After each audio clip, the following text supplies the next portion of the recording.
for today's video, isi-share ko sa inyo ngayon guys kung paano magbayad ng ating PhilHealth contribution gamit yung ating GCash account.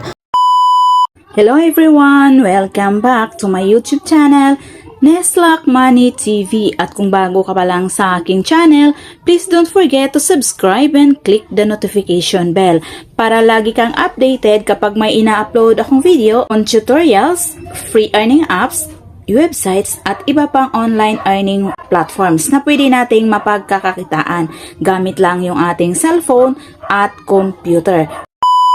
Ngayon guys, punta lang tayo dito sa ating GCash. So, itap lang natin yan.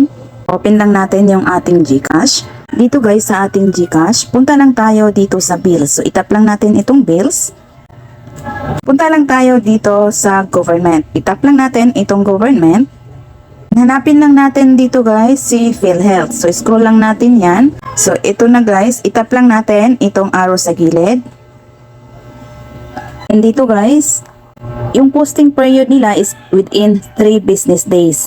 So, hindi siya real time. So, i-fill up lang natin ito guys. Ilagay lang natin dito yung amount kung magkano yung ibabayad natin. Halimbawa, yung monthly contribution natin is 500 pesos. Ilagay lang natin dito. Ang gusto nyo namang magbayad ng 3 months, ilagay din natin dito 1.5. Ako guys, magbabayad ako ngayon ng 3 months. So, 1.5 yung ibabayad ko. Ilagay ko lang dito yung 1.5. Then, meron sila ditong service fee na 8 pesos. 1.5 yung ibabayad ko dito guys dahil good for 3 months na siya. From January 2025 to March 2025. Then, dito naman sa member type, select member type. Itap lang natin itong arrow sa gilid. So, meron sila ditong 5 member type. Meron sila ditong voluntary. Kung ikaw ay voluntary, piliin mo lang itong V. Then, kung ikaw naman ay government employed, piliin lang itong G. Kung ikaw naman ay private employed, piliin lang itong P. Then, kung ikaw naman ay OFW, piliin mo itong F. Kung group enrollment naman, piliin mo itong K. So, dito tayo sa V guys, dahil voluntary yung ating member type. Type lang natin yan. Then, dito naman sa PhilHealth number, ilagay lang natin dito yung ating PhilHealth number. Then, dito naman sa SPA or payer name. So, enter lang natin dito yung ating name. Yung ating complete name.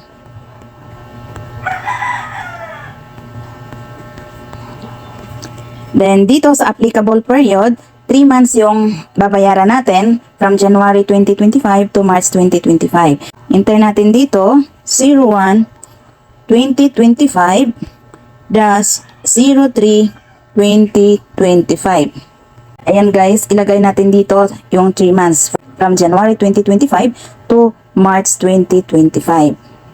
Then, enter din natin dito yung ating email address. Although optional lang siya, pero ilagay ko na rin dito yung aking email para dito na rin sa email ko ma-receive yung aking receipt. Then, itap lang natin itong next.